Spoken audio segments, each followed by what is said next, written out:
Kafka Escritores presenta un cuento de Herbert George Wells, El país de los ciegos.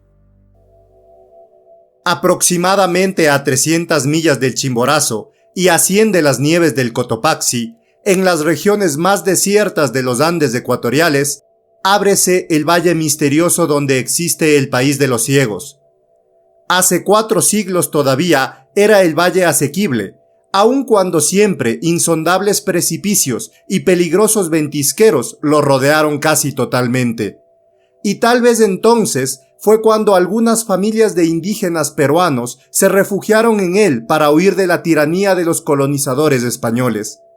Sobrevino después la terrible erupción del Mindobamba, que hundió durante 17 días a Quito en las tinieblas, y desde los manantiales herborosos de Yaguaxi hasta Guayaquil flotaron sobre todos los ríos peces muertos.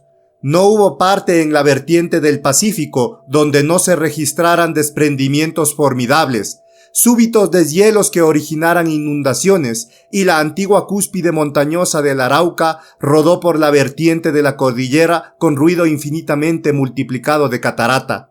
Cegó los caminos y formó para siempre una barrera infranqueable entre el país de los ciegos y el resto del mundo.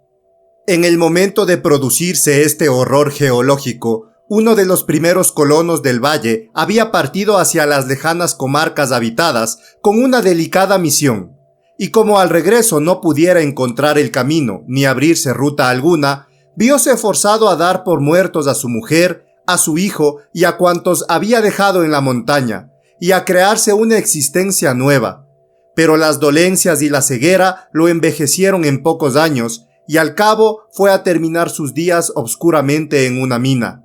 ¿Por qué causa abandonó el refugio a donde fuera transportado muy niño, envuelto en harapos, sobre el lomo de una llama? La versión que dio de su peregrinación y de la vida de sus compañeros es el retiro inaccesible. Constituyó el origen de una leyenda perpetuada hasta nuestros días en toda la cordillera andina. El valle, según él, gozaba de un clima benigno y contenía cuanto puede necesitar el hombre: agua dulce, jugosos pastos, abundantes repechos de tierra rica en materias azoadas y cubierta de coposos frutales. De un lado, contenían los aludes vastos pinares, y del otro, altas murallas rocosas, siempre crestadas de nieve, defendían el valle. Los torrentes del deshielo no llegaban a él, precipitándose hacia las llanuras por otros declives. Sin embargo, a largos intervalos, enormes masas arborescentes desprendidas de las cimas pasaban cerca del vallecito donde nunca nevaba ni llovía, a pesar de lo cual su vegetación estaba siempre regada por canales dispuestos por el sabio capricho de la naturaleza. Todo esto hacía que los rebaños se multiplicaran y que los hombres vivieran en aquel oasis una vida próspera. Pero una honda preocupación nublaba su dicha. Una plaga extraña no solo hacía nacer sin vista a todos sus hijos, sino que se la hacía perder a cuantos niños de edad tierna habían traído con ellos en su éxodo. Y fue precisamente en busca de un ensalmo o una droga contra tan terrible enfermedad, por lo que el viajero, a quien se debe la leyenda, afrontó las fatigas, las zozobras y los riesgos de aventurarse por gargantas y desfiladeros hacia la llanura. En aquellos tiempos, los hombres ignoraban aún la existencia de los microbios y el poder contagioso de la infección, y creían que sus grandes males eran castigo a sus pecados. Según el cándido emisario, aquella aflictiva ceguera provenía de que los primeros fugitivos, privados de la compañía y el consejo de un sacerdote, omitieron al tomar posesión del valle erigir un altar a la divinidad, y el objeto de su viaje era adquirir uno que, no siendo demasiado caro, satisficiese la exigencia divina. También quería comprar reliquias, medallas y cuantos talismanes pudieran contribuir a mitigar el celestial enojo.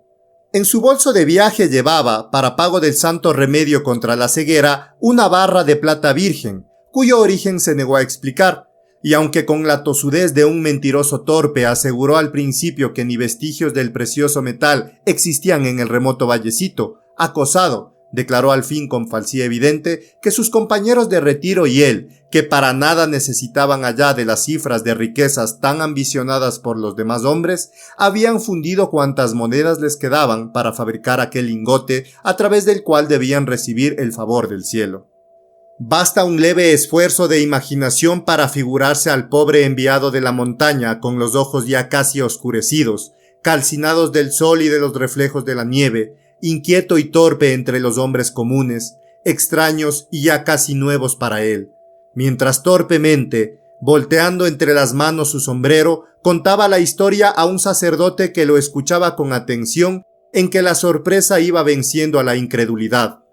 Nos lo figuramos anheloso de emprender otra vez la ascensión hacia su país, lleno el saco de las piadosas panaceas, y después, cuando estaba ya a medio camino, feliz con el resultado de su misión, imaginamos el desencadenamiento de la catástrofe y su horrendo drama al ver cerrados inexorablemente por el cataclismo cuantos caminos lo podían llevar al lugar donde sus compañeros lo aguardaban ansiosamente. Nada volvió a saberse de sus infortunios, a no ser su muerte después de haber rondado en tentativas varias y estériles, el Edén de donde no había sido expulsado por la espada flamígera del ángel, sino por las nieves infranqueables.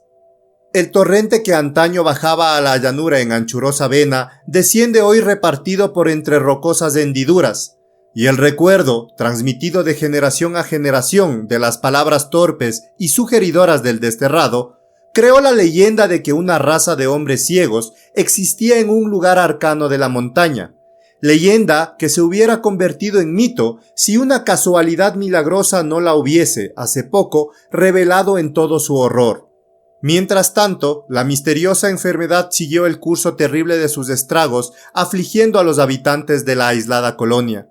La vista de los ancianos se debilitó hasta obligarlos a ayudarse con el tacto para todos sus menesteres.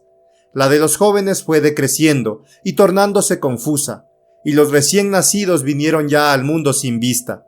Sin embargo, la vida era fácil en el solitario vallecito, orillado de nieves y desprovisto de espinosos arbustos e insectos venenosos, solo pastaban en él las apacibles llamas que, atraídas por los primeros moradores, se habían multiplicado y circunscripto a vivir en la planicie, cercadas por los enhiestos hielos y asustadas por las insondables torrenteras. La lenta gradación del mal impedía casi a los desventurados darse cuenta de su infortunio, y estos primeros atacados de la plaga sirvieron de guía a los niños ciegos, quienes merced a ellos conocieron hasta los más recónditos repliegues del valle. Y cuando muertos los ancianos no quedó ni uno solo que pudiese ver el resplandor del mundo, la vida de la remota colonia no siguió por eso un curso menos plácido y laborioso.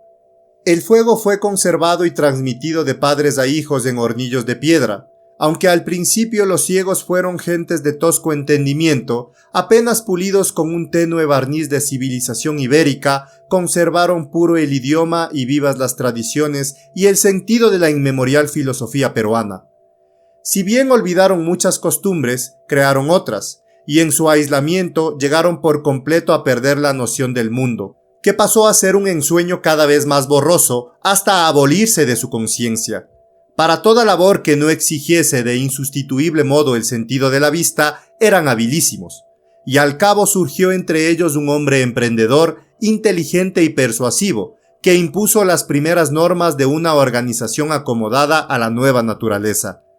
Más tarde nació y creció otro, que murió también cual su predecesor, y merced a los continuos esfuerzos de los superiores y a la disciplina de todos, la colmena ciega se multiplicó, rigiéndose en las cosas fundamentales por principios justos, de modo que al comenzar la 50ª generación, a contar desde el antepasado que, habiendo partido hacia las llanuras con una barra de plata para comprar el socorro de Dios, fue bloqueado por el cataclismo y no pudo volver. El mundo ignoraba por completo la existencia de aquella agrupación humana sin vista, perdida entre los hielos. Y fue entonces cuando desde el mundo exterior, por azar, llegó al país de los ciegos el hombre cuyas aventuras vamos a referir. Núñez era nativo de los alrededores de Quito. Andariego y emprendedor, había leído libros y recorrido todo el país hasta el mar, sacando de viajes y lecturas un caudal de perspicaz osadía.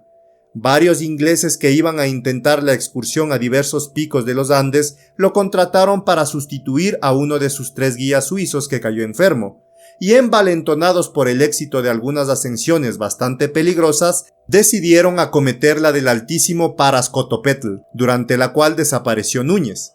El relato del accidente se ha escrito lo menos una docena de veces, y en la versión de Pointer, superior sin duda a las otras, tiene un acento dramático y verídico.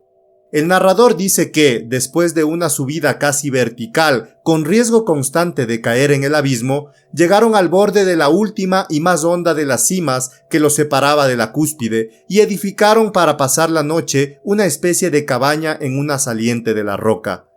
De pronto, se dieron cuenta de que Núñez no estaba junto a ellos, y, llenos de presentimientos pavorosos, lo llamaron a grandes voces, que se alejaban en el vasto silencio sin hallar respuesta. Durante toda la noche renovaron sus inútiles tentativas, unas veces gritando y otras silbando para ser oídos por el ausente, y solo cuando la luz del alba les permitió descubrir las huellas de la caída, comprendieron que toda esperanza era vana. Núñez había resbalado en el declive de la vertiente patinando durante una extensión enorme y oblicua, en la cual el peso de su cuerpo imprimió un hondo surco y suscitó una luz. La estela iba a perderse en una cima tras la cual la vista ya no podía distinguir nada, y en el fondo, después de largo y fatigoso escrutar a causa de las reverberaciones, creyeron entrever, indeterminadas por la bruma, las copas de unos árboles emergiendo de una caída angosta. El país de los ciegos. Mas como ignoraban la proximidad y aún casi la existencia de esta comarca legendaria, apenas se fijaron en aquel accidente del paisaje y, decepcionados por el revés, renunciaron el mismo día a la ascensión. Pointer hubo de regresar a su patria sin acometer nuevas empresas. Todavía hoy, el Parascotopetl yergue hasta el cielo su cabeza inconquistada, y la choza edificada por los exploradores debió desaparecer bajo las nieves sin que jamás ningún otro hombre volviese a refugiarse en ella. Y sin embargo, el guía que todos dieran por muerto sobrevivió al resbalar, se sintió caer envuelto en torbellinos de nieve por un plano inclinado de más de 1000 pies hasta el borde de un precipicio, desde el cual volvió a rodar por otra pendiente. Aturdido y casi insensible, y de caída en caída, llegó al cabo a un lugar donde su cuerpo se detuvo. Adolorido pero milagrosamente ileso, envuelto en la bola de nieve que lo había acompañado y salvado, convirtiéndose en su vehículo. Cuando recobró el conocimiento, tuvo la ilusión de estar enfermo, acostado en su cama. Pero pronto su larga experiencia de alpinista le impuso, aunque confusamente, la realidad. Poco a poco, para reponerse, se fue librando de su tutelar envoltura y vio en lo alto rutilar las estrellas. Durante mucho tiempo quedó inmóvil, preguntándose en qué región apartada de la Tierra se hallaba. Luego continuó sus investigaciones y, palpándose los miembros, comprobó que su chaqueta, algunos de cuyos botones habían saltado en la violencia de la caída, habíansele arrollado al cuello, envolviéndole casi la cabeza. El bolsillo donde guardaba la navaja estaba vacío, y también había perdido el pico y el sombrero, a pesar de llevarlo atado con un barboquejo. Esta última circunstancia le recordó que en el momento de resbalar estaba sacando pedazos de roca para construir el techo de la cabaña. Solo entonces dióse exacta cuenta de su caída, y alzando la cabeza miró, bajo el pálido color de la luna naciente que amplificaba las distancias, parte del largo camino recorrido. Sus ojos extáticos contemplaron la inmensa y blanca montaña que de instante en instante, según avanzaba la luna hacia el cenit, destacaba en las tinieblas su masa formidable, y la belleza fantástica y misteriosa del paisaje y el recuerdo y la soledad y la desesperanza le oprimieron tanto el corazón que un acceso convulso de sollozos y de risa se apoderó de él. Largo rato permaneció así. Después se dio cuenta de que su cuerpo había llegado hasta el límite de las nieves, y más abajo, al término de un suave declive practicable, percibió espacios oscuros que debían ser herbosas superficies. A pesar de tener dolorido el cuerpo y anquilosadas las articulaciones, hizo el esfuerzo de incorporarse trabajosamente y, dejándose deslizar, llegó hasta el lecho vegetal. Luego de sacar de su chaleco interior la cantimplora de agua y vaciarla de un trago, se acostó de nuevo y cayó casi enseguida en un sueño profundo. El canto de los pájaros en la arboleda lo despertó muchas horas después y trató de orientarse. Encontrábase sobre una meseta triangular al pie de un vasto precipicio, abierto en la última vertiente que había recorrido en su caída. Ante él, una mole rocosa surcada por desfiladeros elevábase a gran altura de este a oeste. Los rayos del sol doraban esa mole en toda su extensión. Del lado libre abríase un precipicio igualmente abrupto, pero fijándose bien, Núñez descubrió entre las junturas de las rocas una especie de túnel cubierto de nieve a medio deshielar, por el cual, arriesgándose a todo, emprendió el camino. El descenso fue menos difícil de lo que supuso y pronto se halló en otra segunda meseta, desde la cual, tras una corta ascensión nada peligrosa, pudo llegar a una rápida pendiente cubierta de arbolado. Desde allí vio que todos los desfiladeros desbocaban en anchas y verdes praderas, en cuyo fondo distinguió claramente un caserío de extraña forma. Muy poco a poco, pues su avance, dada la fatiga y las infructuosidades del terreno, era lento, siguió avanzando, mas antes de llegar a la planicie el sol se ocultó. Cesaron los cantos de los pájaros y el aire sopló ruidoso y frío por la pétrea garganta. Desde la gélida oscuridad, el valle parecía, a lo lejos, más luminoso con su ondulada fragancia y su grupo de viviendas. Unos pasos después, el terreno aceleraba su descenso en empinados declives, y entre las hendiduras de las rocas, Núñez, buen observador, vio una gramínea para él desconocida. Impulsado por el hambre, arrancó varias hojas y se puso a masticarlas con avidez. Sería ya mediodía cuando, reconfortado algo con el jugo de la planta y con la esperanza, encontróse al fin en el límite del desfiladero y pudo dilatar su vista por la llanura inundada de sol. Y como si todo de pronto, los dolores y las fatigas de su carne, suspensos en la zozobra, resurgiesen en el instante de salvación, sintió la necesidad de llenar en un manantial su cantimplora vacía y de acostarse un rato a reposar junto a un árbol, antes de dirigirse hacia las casas. Aquellas casas tenían un aspecto muy extraño, y a medida que Núñez observaba, dábase cuenta de que no eran las casas solo, sino el valle entero lo que tenía un aire insólito. Todo él estaba dividido en parcelas lozanas, recamadas de flores y regadas con un cuidado que denotaba un método estricto. A media pendiente, rodeando el valle, erguíase un murallón del que partía un canal, subdividido al llegar al llano en numerosas acequias. Más lejos, rebaños de llamas pastaban pacíficamente y, de tramo en tramo de la muralla, veíanse tejadizos que debían servir de refugio a los animales. Las acequias convergían en el centro del valle para formar un canal más ancho y orillado por barandales de piedra casi tan altos como un hombre. Y tanto estos canales como los numerosos caminos de piedras blancas y negras y estrechas aceras muy cuidadas daban en su entrecruzamiento geométrico un carácter extraordinariamente urbanizado al vallecito. Las viviendas en nada recordaban las desordenadas aglomeraciones andinas familiares a Núñez. En fila, a ambos lados de la calle central, limpia como un espejo, sorprendían por la total ausencia de ventanas y por la falta de armonía entre sus colores. Ya desde más cerca, pudo ver Núñez que estaban enjalbegadas con una especie de cal, a veces gris, castaño y hasta de color pizarra y negro. Y ante esta ornamentación fantástica, acudió por primera vez la palabra ciego al pensamiento del extraviado, que se dijo: el pobre albañil que revoca aquí las fachadas debe ser más ciego que un topo.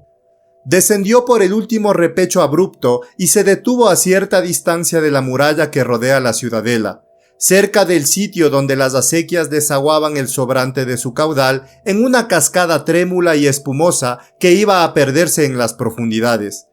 Desde allí distingue en un sitio apartado del valle un grupo de hombres y mujeres que parecían dormir la siesta al amparo de altos haces de heno.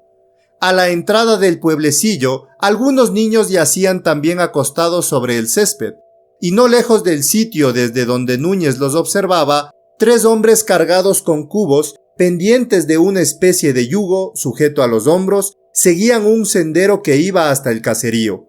Estos hombres iban vestidos de piel de llama, con botas y cinturones de cuero, y tocados con gorras de tela burda que les cubría la nuca y las orejas. Marchaban uno tras otro, despacio, bostezando, como si hubieran dormido poco, y producía su aspecto una sensación tan tranquilizadora de prosperidad y hombría de bien, que después de un instante de duda, Núñez, irguiéndose para ser mejor visto, reunió sus fuerzas y lanzó un grito que el eco multiplicó en las sinuosidades del valle. Los tres hombres se detuvieron, moviendo en gesto unánime las cabezas, como si quisieran ver en torno, mas sin detener la atención en el lugar en que Núñez gesticulaba anhelosamente. A pesar de la viveza de su mímica, no parecían verlo, pues mirando hacia las montañas le respondieron con tales gritos que Núñez, sin dejar de llamarlos a su vez y de multiplicar sus ademanes, sintió que por segunda vez la palabra ciego acudía a su mente. Esos idiotas no deben ver, pensó, y cuando, después de nuevas voces y una crisis de irritación, traspuso el canal por un puentecillo que daba a una puerta abierta en la muralla y se acercó a los tres hombres, comprobó que, en efecto, no veían. Entonces tuvo la certidumbre súbita de haber llegado al país legendario de los ciegos, y junto con esta convicción penetró en su alma una irreflexiva alegría, la alegría del aventurero que se siente al principio de una nueva aventura. Aun cuando no podían verlo aproximarse, los tres hombres tendieron hacia él las cabezas, como si percibieran desde lejos el ruido de los pasos desconocidos, y se juntaron medrosamente. Núñez contempló sus párpados espesos, cerrados casi, tras los cuales no debía existir ya el globo ocular, y pudo ver la inquietud pintarse en sus rostros. «Un hombre. ¿Es un hombre o un espíritu que desciende por el roquedo?», dijo uno de ellos en castellano arcaico. Núñez avanzaba a pasos confiados, como el hombre mozo, seguro de sus fuerzas, avanza por la vida. Todas las narraciones dispersas relativas al sepultado valle y al país de los ciegos concentrábanse en su memoria, y como síntesis jovial acudió a sus labios el refrán: «En tierra de ciegos, el tuerto es rey». Al llegar junto al grupo, saludó con gran cortesía. «¿De dónde viene, hermano Pedro?», preguntó uno de los ciegos a otro. «Del lado de allá de las montañas», respondió Núñez, «de las comarcas distantes donde todos los hombres ven. Vengo de Bogotá, ciudad que tiene miles y miles de habitantes, y he cruzado los altos montes que no les dejan ver el mundo». «¿Qué es eso de ver?», murmuró Pedro. «¿Qué quiere decir ver?». «Viene de las rocas», dijo el ciego que había interpelado a Pedro. Estaba Núñez fijándose en la diversidad curiosa de las costuras que unían las pieles, cuando los tres ciegos tendieron hacia él las manos con un simultáneo ademán que lo hizo retroceder inquieto ante los dedos ávidos. «Deténgase», ordenó el ciego que no había hablado aún, avanzando hacia él y sujetándolo para palparle lentamente por todas partes, en silencio. «Cuidado», dijo Núñez al sentir los dedos apoyarse duramente en uno de sus ojos. Sin duda este órgano, con sus párpados movibles, debió parecerles algo anormal, pues lo tocaron de nuevo atentamente, y el llamado Pedro comentó: «Extraña criatura, fíjense en que tiene el cabello áspero como pelo de llama. Conserva aún la rudeza de las rocas de donde sale, pero quién sabe si se afinará después», respondió el segundo ciego, palpando con mano suave y viscosa que se adaptaba a las menores arrugas, la barbilla sin rasurar de Núñez, quien trataba en vano de esquivar los dedos tenaces. «Cuidado», volvió a decir. «Y habla. Sin duda es un hombre». «Sí», murmuró Pedro, luego de examinar la tela de la chaqueta y volviéndose solemnemente a Núñez. «Acabas de entrar en el mundo». «De salir de él», rectificó el guía. «De este lado de los nevados picos se está fuera de la verdadera tierra y casi a medio camino del sol. Del otro lado es donde está el vasto mundo que va hasta el océano después de 12 días de marcha». Los ciegos apenas escuchaban. «Nuestros padres nos enseñaron que el hombre puede también ser creado por las fuerzas de la naturaleza», continuó el ciego más viejo, por el calor, la humedad y aún por la podredumbre. Llevémoslo a donde están los ancianos, propuso Pedro. Gritemos primero, dijo el segundo ciego. No vayan los niños a asustarse. Es un acontecimiento tan extraño. Los tres ciegos comenzaron a gritar y, enseguida, Pedro le cogió de la mano y abrió la marcha hacia el pueblecillo. Núñez, rechazando el ademán tutelar, indicó: «No hace falta que me lleven, veo perfectamente». «¿Qué ves?» «Sí, veo todo cuanto me rodea», repuso, chocando sin querer al moverse con uno de los cubos que llevaban a hombros. «Sus sentidos son todavía rudimentarios», dijo entonces el ciego más joven en tono de disculpa. «Fíjense cómo tropieza y dice palabras faltas de sentido. Vuélvalo a coger de la mano, Pedro». «Como quieran», respondió Núñez sonriente, dejándose llevar convencido ya de que carecían hasta de la menor noción del supremo sentido de la vista. Y no deseando perder nada de la aventura, se dijo: «Va, cuando llegue la hora ya les explicaré». Oyó voces y vio que la gente se agolpaba en la calle principal. A medida que se acercaba, el pueblecillo le parecía más importante y las fachadas de las casas se precisaban en toda su arbitrariedad decorativa. El primer contacto con los habitantes del país de los ciegos puso sus nervios y su paciencia a prueba. Una multitud de hombres y mujeres lo rodeó, palpándole con manos suaves y curiosas, oliéndolo, escuchando y repitiendo cada una de sus frases. Observó con placer que, a pesar de sus ojos muertos, la mayor parte de las mujeres tenían rostros agraciados. Los niños y las muchachas, amedrentados quizás, no osaban acercarse, y aun cuando él procuraba dulcificar su voz, no podía igualar las inflexiones cantarinas de los ciegos. Bien pronto el roce de tantas manos se le hizo intolerable. Sus tres guías permanecían junto a él como propietarios conscientes de la responsabilidad de exhibir un ser extraño, y repetían cada vez que un nuevo ciego se aproximaba: «Es un hombre salvaje que viene de las rocas». «De Bogotá», dijo Núñez, «del otro lado de las montañas». «Un hombre salvaje que dice palabras vacías», explicó Pedro. «¿No lo oyen? Bogotá. Su inteligencia no está aún formada y solo posee rudimentos de lenguaje. Un niño travieso lo pellizcó en una mano y dijo burlón: «Bogotá, Bogotá». «Sí, Bogotá, una ciudad inmensa en comparación a su aldea. Vengo del vasto mundo de los hombres que tienen ojos y ven». «Se llama Bogotá», repetían algunos en el grupo. «Ha tropezado 2 veces mientras veníamos. Llevémosle a que lo escuchen los ancianos». Y súbitamente lo empujaron hacia una puerta que daba entrada a una estancia totalmente oscura, en cuyo fondo brillaba débilmente un hornillo. La multitud agolpóse detrás de él, obstruyendo por completo la puerta, y antes que pudiera detenerse, Núñez tropezó con las piernas de un hombre que debía estar sentado, y sus brazos, al adelantarse en el movimiento instintivo de proteger el cuerpo en la caída, fueron a golpear un rostro en la sombra. Una interjección de cólera siguió al choque, y durante un momento trató de desasirse de las numerosas manos que lo aprisionaban. El combate era desigual, y comprendiéndolo, el viajero permaneció quieto y explicó: «Es que me he caído, como no se ve nada». Sus palabras se desvanecieron en el silencio, como si todos los seres invisibles en torno suyo se esforzaran en comprenderle. La voz de su conocido Pedro fue la primera en elevarse.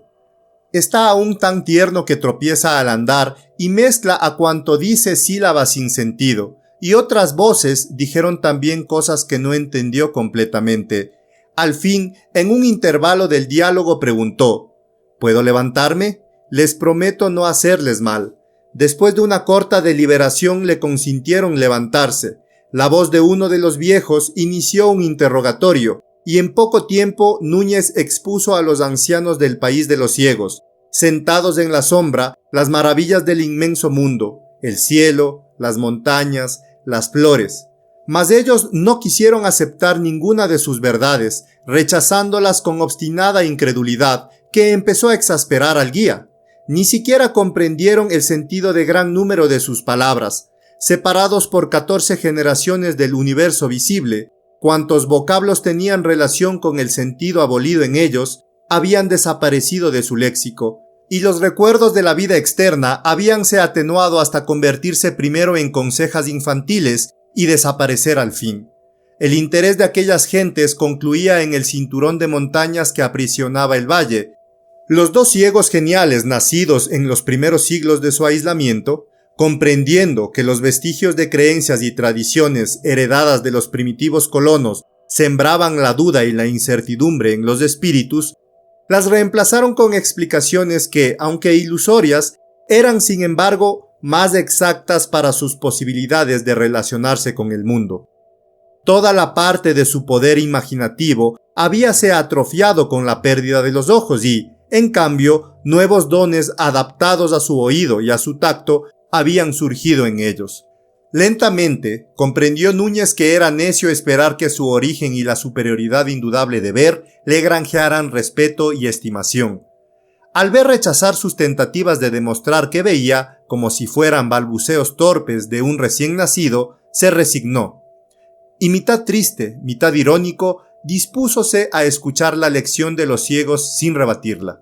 El más anciano explanó una teoría de la vida, de la filosofía y de la religión según la cual el mundo, es decir el valle, sepulto en el anillo de las montañas, no fue en su génesis sino un hueco vacío entre las rocas que comenzó a poblarse tras lenta gestación, primero de seres desprovistos de vida sensorial y luego de llamas y otras diversas criaturas poco inteligentes, hasta que más tarde los hombres y después los ángeles, cuyos cantos y alado paso percibían sin poder alcanzarlos jamás, aparecieron.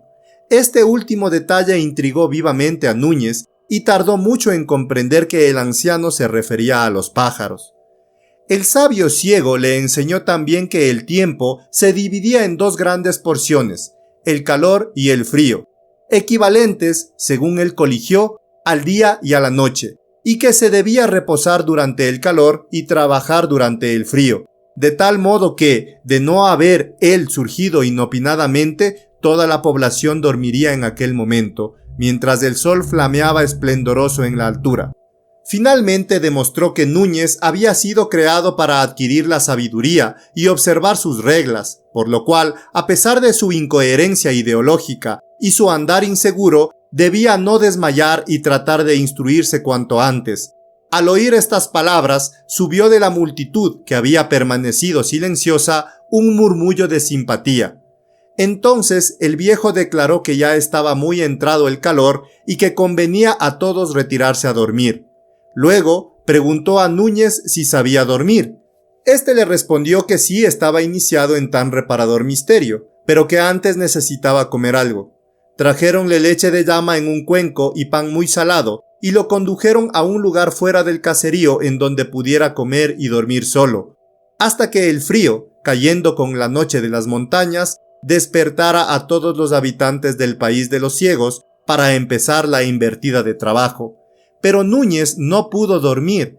Sentado en el mismo sitio donde lo dejaron, se puso, mientras reposaban sus miembros tronchados de fatiga, a meditar en las imprevistas circunstancias de su llegada, y tan pronto una sonrisa burlona entreabría sus labios como una arruga de contrariedad fruncía su ceño.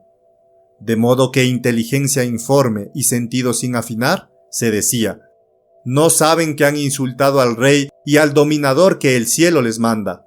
Va a ser preciso recabar con un triunfo indiscutible la soberanía. Reflexionemos, reflexionemos. Y cuando se puso el sol y empezó a removerse la vida en la aldea, reflexionaba aún.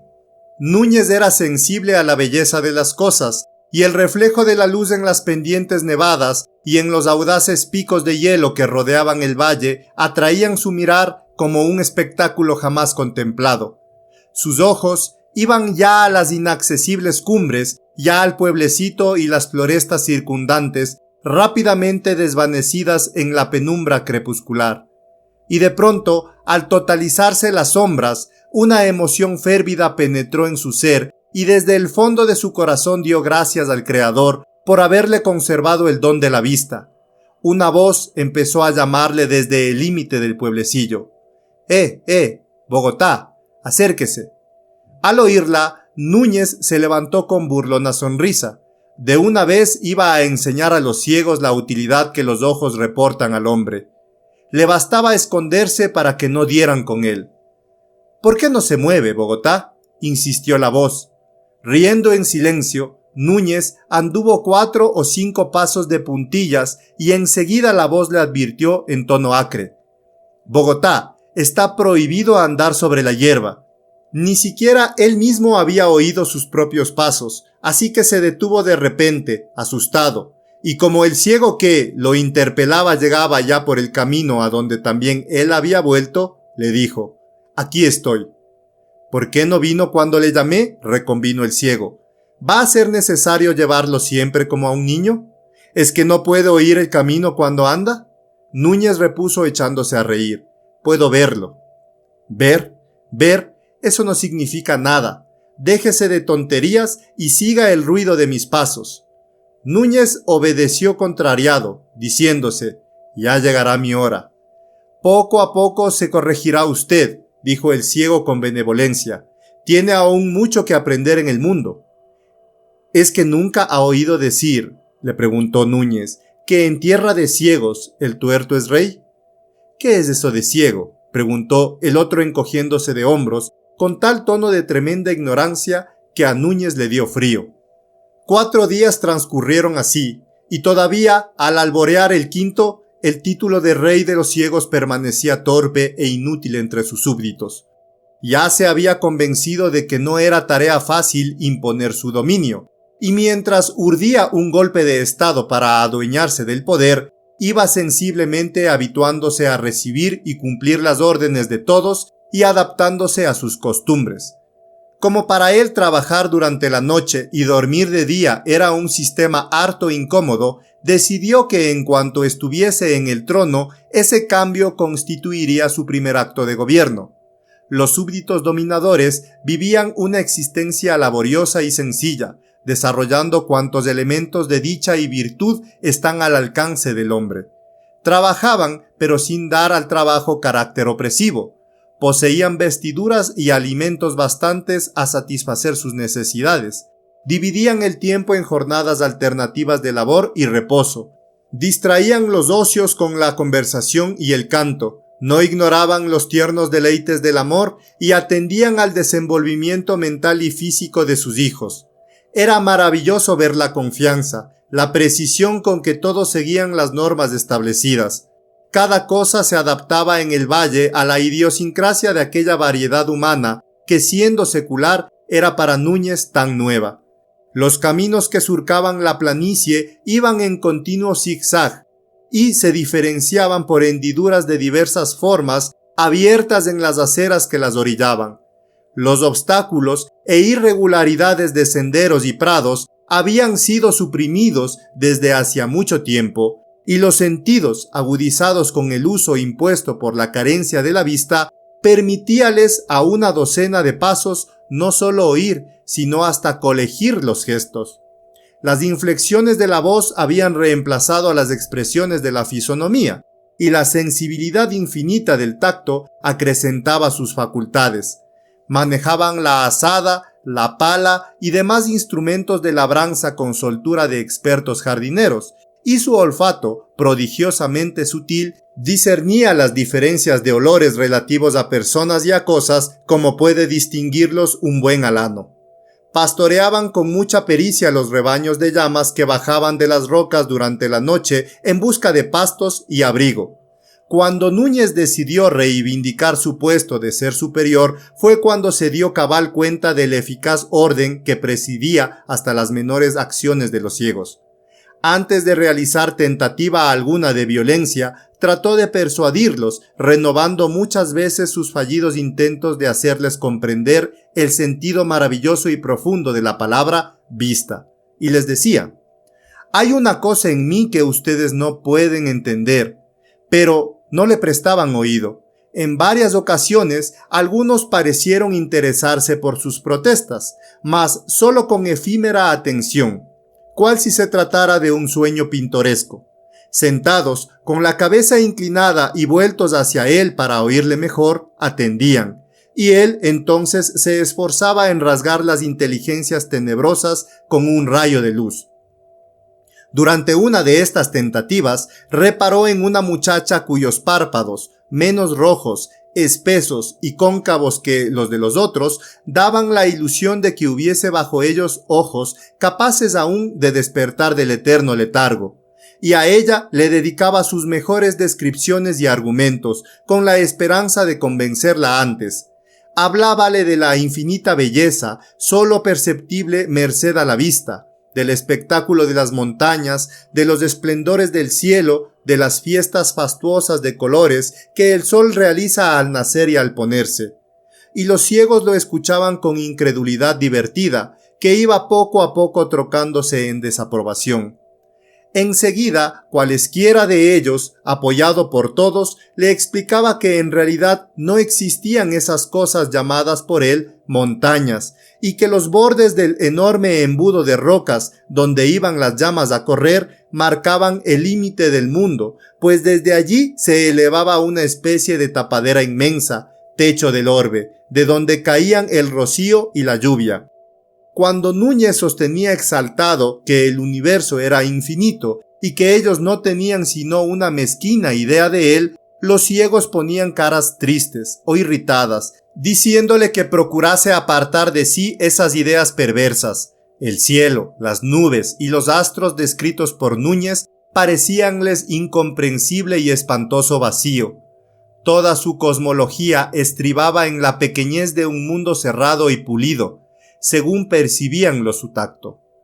Núñez se dio cuenta de que continuar las discusiones lo exponía a chocar con ellos y renunció a explicarles la utilidad abstracta y estética de la vista, limitándose de vez en cuando a insistir acerca de las ventajas prácticas. Una mañana vio a Pedro venir hacia el poblado por el sendero número 17, y antes de que estuviera lo bastante cerca para que el oído y el olfato de los demás pudieran percibirlo, profetizó: «Dentro de algunos minutos Pedro estará aquí». Uno de los viejos le reconvino asegurando que nada tenía que hacer Pedro a aquella hora en el término de la vereda número 17, y en efecto, como si Pedro quisiera desconcertar su vista y dar la razón al anciano, torció por una de las sendas laterales y, alejándose por la vereda número 10, dirigióse al muro de la ciudadela. Fatigados de esperar la realización del vaticinio, los ciegos se burlaron de Núñez, quien, para justificarse, trató de interrogar a Pedro después públicamente, pero éste lo desmintió enfurruñado, y desde ese día le fue hostil. Tras muchas súplicas, obtuvo de los ciegos el ser sometido a otra prueba. Partió en compañía de uno de ellos a situarse sobre una eminencia del prado no lejos de la muralla, desde donde prometió descubrir lo que ocurriera en el caserío.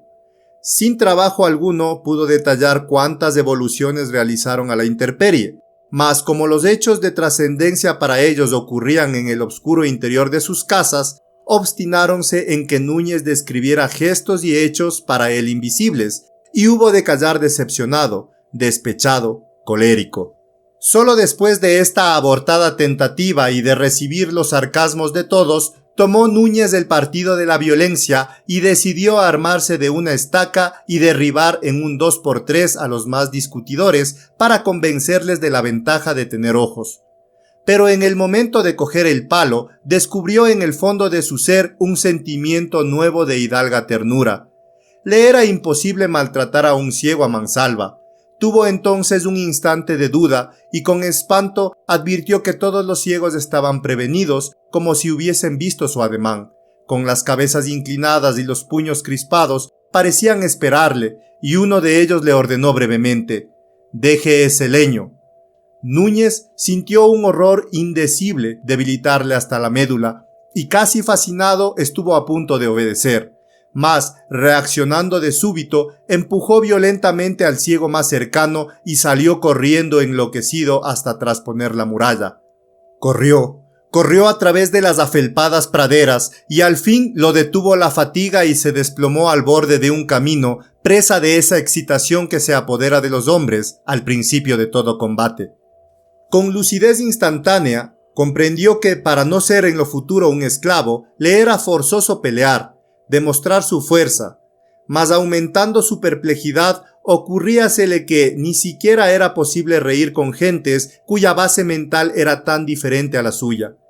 En la lejanía aparecieron varios ciegos armados de garrotes, y bien pronto dejaron atrás las últimas casas, desplegándose en una fila envolvente por todos los senderos que llevaban a donde estaba el fugitivo. Avanzaban despacio, interpelándose con frecuencia y haciendo a cada rato simultáneas paradas para olfatear, como si rastreasen una pista. Al ver sus gestos, Núñez no pudo contener la risa, pero poco a poco la carcajada fue trocándose en preocupación. Uno de los ciegos descubrió su rastro en la hierba, agachándose para olerla mejor, marchó hacia él. Núñez observó durante 5 minutos el lento despliegue de aquel cordón humano que iba poco a poco sitiándole, y su vago deseo de intentar la prueba decisiva convirtióse en frenesí perentorio. Se puso de pie y fue a pasos felinos hasta el muro. Después anduvo cauteloso el camino y halló a todos los ciegos inmóviles en acecho. Entonces se detuvo y durante un largo minuto de ansiedad apretó con fuerza el leño homicida. ¿Iba a acometer? La sangre golpeaba rítmicamente sus sienes, parecía acomodarse al tono de esas palabras que acudían de nuevo a su imaginación. En tierra de ciegos, el tuerto es rey. Lanzó una mirada detrás de sí, convenciéndose de que era imposible rehuir el acoso, y un surco vertical ahondó su frente. ¿Iba a acometer? Una nueva fila de ciegos más lejana y vasta cubría a la primera saliendo del caserío. No había otro remedio, y recogiendo el cuerpo para tomar impulso, replegada la cabeza y crispadas las manos, fue al ataque.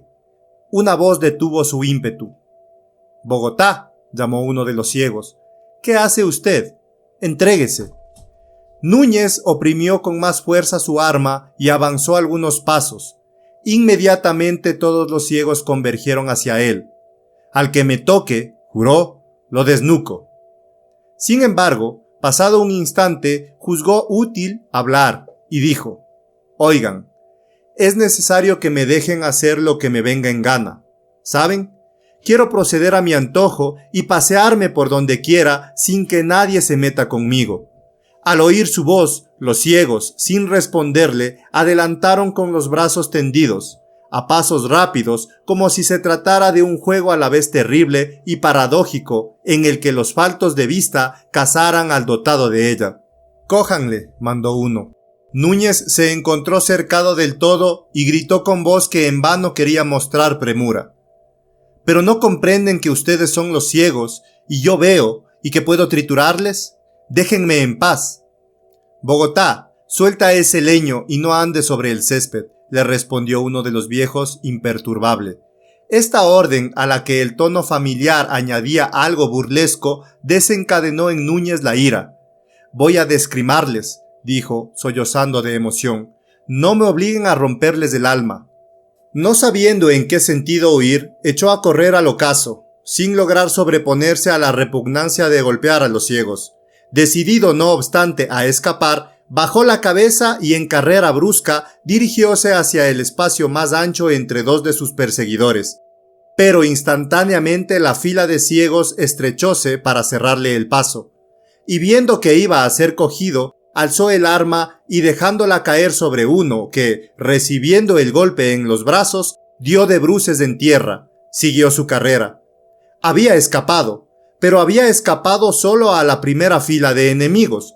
Otra hilera de ciegos, armados de calladas y aperos de labranza, desplegábase ya con metódica rapidez para cortarle la retirada. Y por si esto fuera poco, sintió que uno de los más ágiles y fornidos le iba al alcance. Entonces perdió todo escrúpulo y de un colérico golpe derribó al nuevo antagonista y huyó otra vez exasperado, loco, sin rumbo, esforzándose en ver a la vez todos los peligros, hasta que en una de esas vueltas tropezó y cayó sobre la hierba. Los ciegos oyeron su caída. Una de las puertas del muro ofreciósele a lo lejos como una entrada de un cielo de salvación, y, levantándose, enderezó hacia ella su carrera. Escaló un puente, gateó por las escarpadas rocas, espantando a una llama que se alejó a saltos fantásticos, y al fin, sin aliento pero libre, se dejó caer en tierra. Así terminó su tentativa de golpe de estado. Durante 2 días y 2 noches estuvo sin aliento y sin abrigo fuera del murado recinto, y en la inquieta soledad meditó mucho sobre las sorpresas de su aventura. Durante el curso de estos soliloquios, repetíase con frecuencia y cada vez en un tono de burla más amargo el proverbio ilusorio, cuyo recuerdo le hiciera sonreír el primer día orgullosamente: en tierra de ciegos, el tuerto es rey. Reflexionaba sobre todo en la dificultad de hallar medios para combatir y someter a sus opresores, y poco a poco iba viendo que no disponía de ninguno practicable, pues carecía de armas y estaba en la imposibilidad de fabricárselas por sí mismo. Además, los escrúpulos morales volvían poco a poco, cual pájaros asustados, al nido de su mente. No podía resolverse a asesinar a seres marcados por el infortunio. La plaga de la civilización le había contaminado. A no ser por esto, pensaba, y por la falta de armas, ¿acaso el problema no fuera irresoluble? Bastaba asesinar a 3 o 4 para dictar condiciones a los otros, bajo la amenaza de una carnicería sistemática e impune. Pero como también de matar se fatiga el hombre, y al cabo sería vencido por el sueño, exploró el bosque de abetos en busca de algún fruto y de abrigo contra las heladas nocturnas. Trató, sin lograrlo, de atrapar una llama para matarla contra algún saliente de roca y comerla, pero dijérase que también las llamas desconfiaban de él, pues parecían espiarlo desde lejos con sus ojos femeniles, prontas a huir lanzando estornudos en cuanto intentaba acercarse. Al fin tomó el partido de regresar al valle para discutir los términos de su capitulación. Bordeó el canal con muchas precauciones y a sus llamadas 2 ciegos acudieron a una de las puertas del muro. «Estaba loco», les dijo Núñez humildemente, «como hace tan poco que he llegado». Los ciegos declararon que aquel tono de mansedumbre era el mejor para reanudar las amistades, y Núñez aseguró que la cordura había vuelto a su espíritu y que estaba arrepentido de las anteriores violencias. Una súbita crisis de lágrimas que lo debilitó aún más, redujo los últimos recelos de los 2 emisarios, quienes le preguntaron si volvía ya curado de aquella pretensión monomaníaca de ver. «Sí», dijo él, «era una insensatez. La palabra ver no significa nada, menos que nada». «¿Qué hay sobre nuestras cabezas?», preguntó uno de los ciegos para probarle. Y Núñez dijo: «Próximamente, a la altura de 100 hombres hay un techo, el techo del mundo, hecho de rocas muy pálidas y muy suaves, tan suaves». Nuevos sollozos convulsivos lo sacudieron y en un susurro suplicó: «Antes de seguir preguntándome, denme algo de comer. Estoy desfalleciendo, no puedo más». Sin duda, su mísero estado movió a los ciegos a clemencia. En vez de los castigos crueles que temía, solo le dieron algunos latigazos, considerando la rebelión como otra prueba de su idiotez y su inferioridad general. En cambio, le distribuyeron los trabajos más sencillos y rudos, de tal modo que al terminar cada jornada apenas tenía tiempo de acariciar la esperanza de salir algún día de su resignada servidumbre. Poco después cayó enfermo y lo cuidaron con solicitud. A pesar de ello, la forzosa permanencia en el lecho, sin luz alguna, hízole más triste la enfermedad. Un filósofo ciego vino a sermonear junto a su cabecera, recriminándole la pasada locura y reprochándole sobre todo, con acento tan conmovido, las dudas acerca de la tapa que protegía la gigantesca marmita, imagen total para ellos de su mundo, que Núñez concluyó por preguntarse si su claro recuerdo del cielo era realidad o producto de una alucinación. Fue así como Núñez se convirtió en un ciudadano más del país de los ciegos. Poco a poco los habitantes del valle dejaron de construir un grupo impersonal y adquirieron caracteres individuales, con los cuales se fue familiarizando, mientras esfumábase las remembranzas del mundo que se expandía del otro lado de los montes. Distinguió entre todos a Jacob, su dueño, viejo bondadoso cuando no se le contrariaba, a Pedro, sobrino de éste y su más antiguo conocido, y a la más joven de sus hijas, Medina, una muchacha poco apreciada por los demás ciegos a causa de que su rostro, vigorosamente delineado, no tenía aquel aire achatado y fofo considerado por los habitantes del valle como el ideal de la belleza femenina. Desde el comienzo, Núñez la juzgó simpática y no tardó en considerarla el ser más perfecto de la creación. Medina se diferenciaba de los otros en que sus párpados no eran cóncavos ni rojizos, consintiendo a Núñez la ilusión de verlos abrirse alguna vez. Además, tenía largas pestañas, detalle reputado por todos como grave deformidad, y su voz, tan acariciadora para él, no satisfacía sin duda la exigencia auditiva de los ciegos, por lo cual ninguno la cortejaba. Llegó un momento en que el desterrado se dijo a sí mismo que si lograba hacerse amar de la muchacha, se resignaría a concluir su vida en el valle. Durante muchos días espió las ocasiones de serle útil a menudos menesteres, y pronto tuvo la convicción de que notaba su preferencia. Una tarde, sentado junto a ella en una de las asambleas con que celebraban las fiestas bajo la penumbra estelar, impelido por la insinuante dulzura de la música, su mano se atrevió a estrechar una mano que respondió con suave ternura a su presión, y otra estando comiendo en la oscuridad. Medina rozó también su mano, y como el fuego del hornillo alzase por casualidad en aquel instante una llama, Núñez pudo ver retratada la pasión en la fisonomía dulce de la ciega. Esto lo decidió a confesarle su amor una noche en que, sentada junto a la puerta, hilaba un copo con tal lentitud meditativa que parecía a la luz de la luna misteriosa una estatua de plata. Él se sentó a sus pies y le declaró su amor en palabras sencillas, exaltadas y sinceras, con voz acariciadora, en un tono a la vez apasionado y respetuoso que ella nunca había oído y que, turbándola deliciosamente, le impidió dar una respuesta inmediata. Pero Núñez comprendió que sus palabras habían llegado al fondo de su alma y despertado ecos. A partir de ese día, hablaban siempre al encontrarse y eran felices, y el valle convirtióse para él por virtud del amor en su universo. Y el mundo del otro lado de los montes, en donde vivían los hombres una vida de luz, llegó a parecerle una fábula cada vez más borrosa.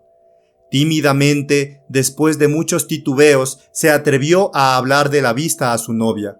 La muchacha creyó sus palabras, una nueva quimera del amor, sin rebatir ni intentar resolver el enigma. Las aceptó como otra fantasía poética y con indulgencia de enamorada cómplice escuchó, por ser el amado quien las decía, las descripciones de los astros, de las montañas y la de su misma serena y pálida belleza. Y Núñez imaginábase, ante el arrobado silencio, que Medina imaginaba y alumbraba en las negruras de su mente las esplendorosas maravillas descritas por él. Poco a poco el enamorado adquirió confianza y su amor tornóse menos tímido, hasta el punto de proponerle pedirla en matrimonio a Jacob y al tribunal de ancianos que regía el valle.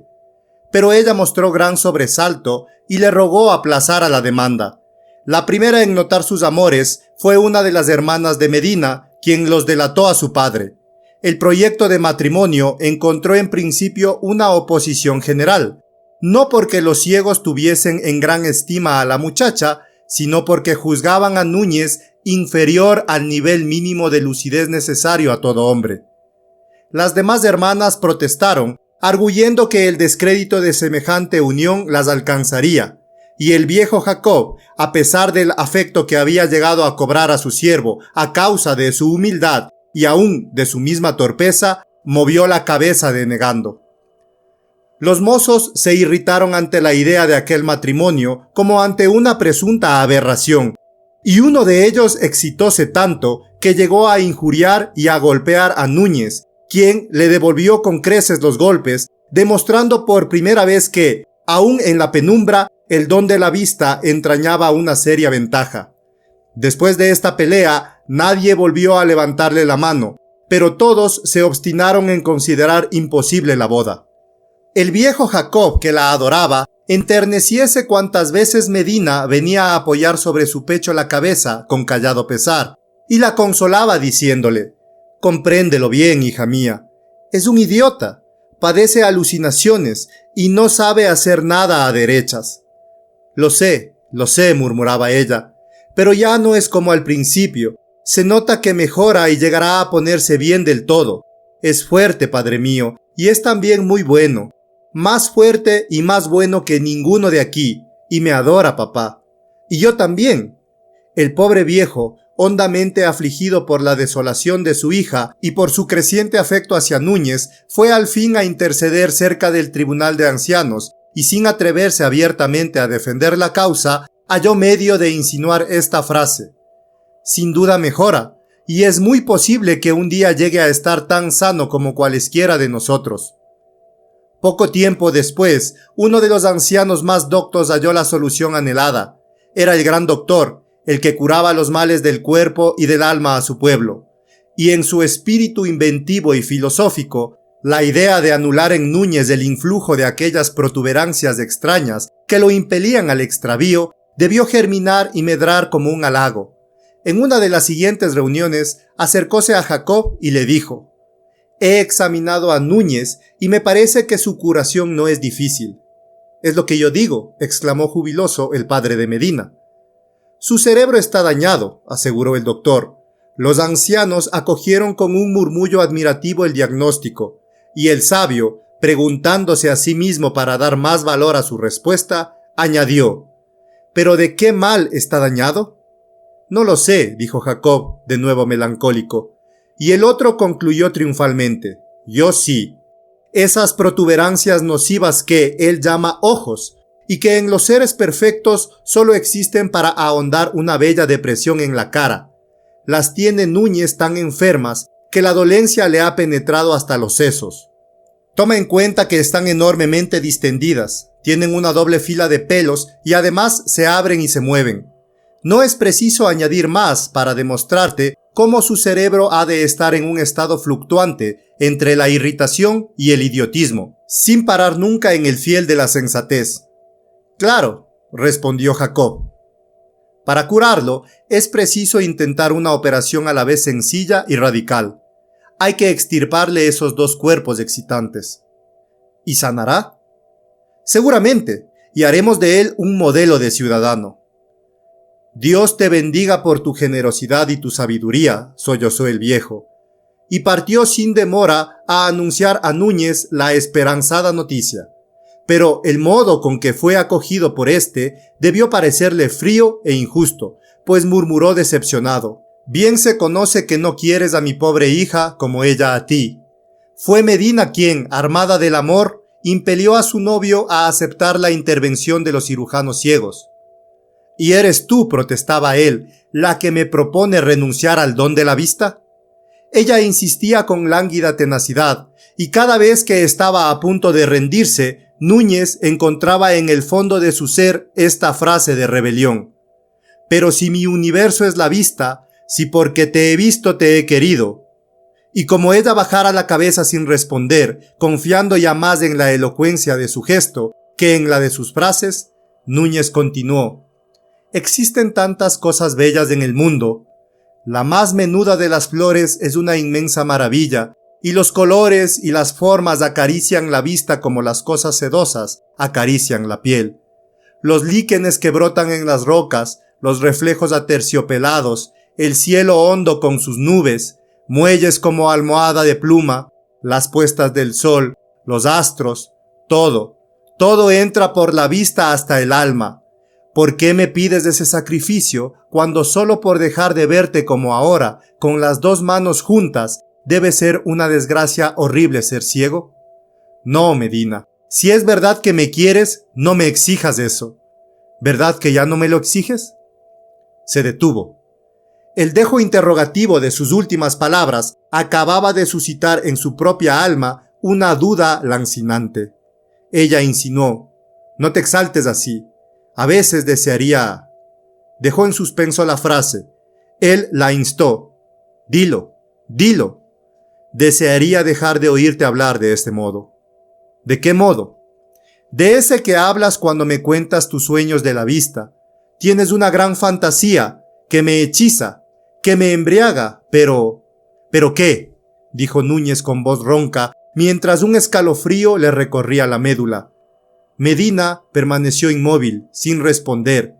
Él, para convencerse, aclaró: ¿Quieres decir que debo decidirme a que me saquen los ojos? ¿No es así? Y al descubrir por completo el pensamiento de la muchacha, sobrevino en su alma un huracán de cólera contra el destino, no contra la enamorada infeliz que no le pedía comprender, y que, en su desventurado mutismo, le inspiraba una simpatía profunda, tierna, hecha casi toda de piedad. «Alma mía, no sufras», susurró apasionadamente. La lividez de Medina decíale claramente cuán oportuno era este consuelo, y atrayéndola contra su pecho, jadeante, la besó en las mejillas, prolongando durante un minuto de angustiada emoción aquel brazo casto y silencioso. «¿Y si yo hiciera por ti ese sacrificio?», le dijo después, con voz dulcísima para saber toda la verdad. Medina entonces lo apretó contra su corazón y suspiró convulsivamente, entre sollozos. «Ah, si tú fueras tan bueno que hicieras eso por mí». Durante la semana anterior a la operación que debía redimirlo de su inferioridad y elevarlo al rango de verdadero ciudadano del país de los ciegos, Núñez no pudo reposar ni dormir.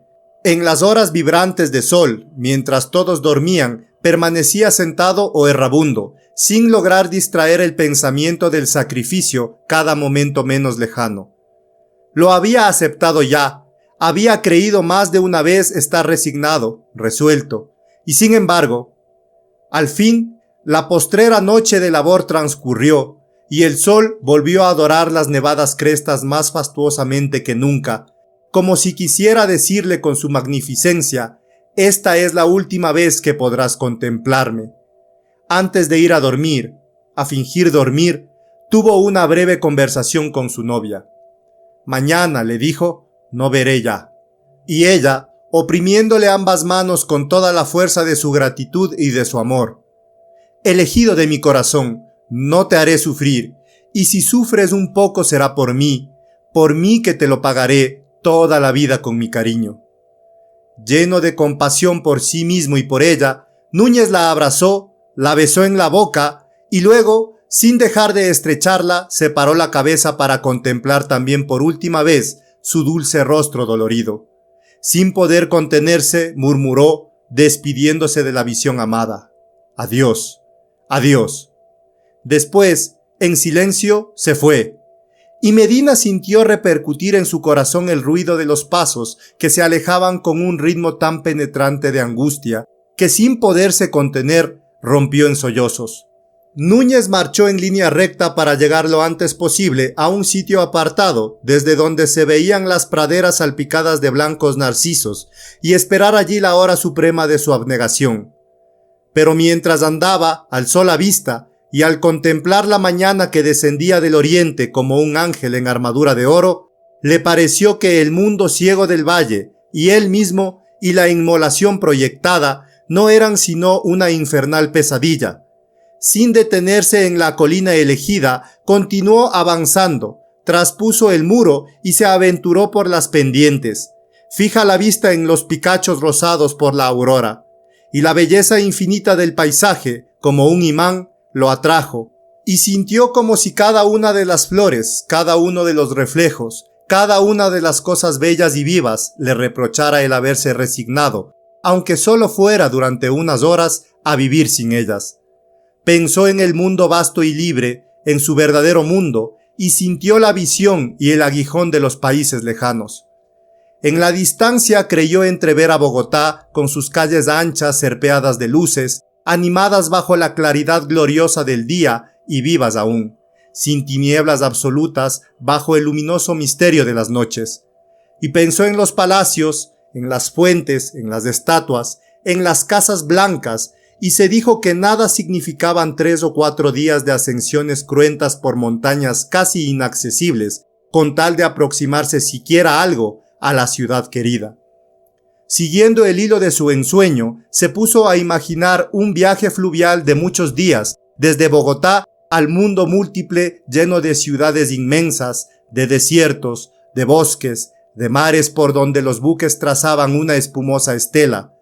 pasando entre la bruma dorada ante islas más pequeñas aún que el valle de donde se alejaba, pero desde las cuales veíase no la tapa rocosa imaginada por la fantasía execrable de los ciegos, sino la expansión azul en la cual los astros marchan hacia el infinito. Sus ojos escrutaron el círculo de montañas y sin atreverse a formular del todo su secreto designio, se dijo: entrando por ese barranco hasta aquella brecha, iré a salir a los pinos achaparrados que contienen la nieve y podré trepar hasta el borde de las primeras cimas. Y una vez allí, quién sabe, los otros obstáculos podrán también ser vencidos y llegaré a donde empiezan los ventisqueros. Y después serán precisas nuevas y penosas ascensiones hacia las crestas magníficamente desoladas y casi invisibles. Y si tengo suerte... Antes de seguir, volvióse a mirar el vallecito y lo contempló largamente, cruzado de brazos, tratando de aislar en su recuerdo la dulce imagen de Medina, que era ya algo menudo e irreal en la esperanza y la distancia. Con decisión súbita, encaminóse hacia la cordillera, envuelta en el esplendor diurno, y comenzó la ascensión sin detenerse. Al caer el sol, ya había traspuesto 3 picachos y estaba muy lejos del valle terrible. Las pieles de su traje aparecían rotas en más de un sitio por las rocas ingentes, y a través de las desgarraduras veíase la carne también desgarrada.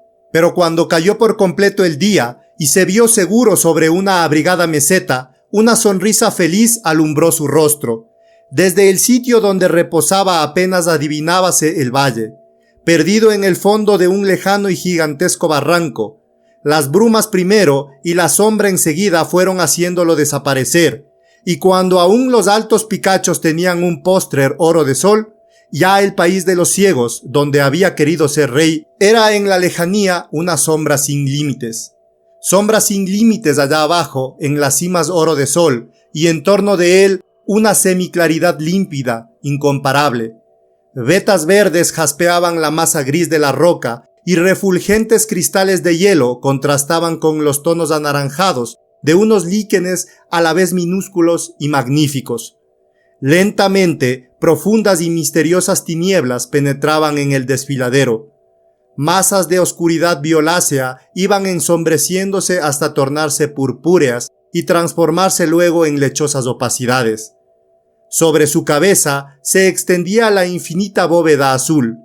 Cesó de admirar el espectáculo y se tendió tranquilo, sonriente, como si la sola dicha de haber escapado del país de los ciegos bastase para llenar su vida. Un rato después, los últimos fulgores de luz fueron vencidos por la noche, y Núñez reposó dulcemente bajo el rutilar innumerable de las estrellas. El país de los ciegos. Herbert George Wells, 1904. Si te gustó este contenido, suscríbete y comparte.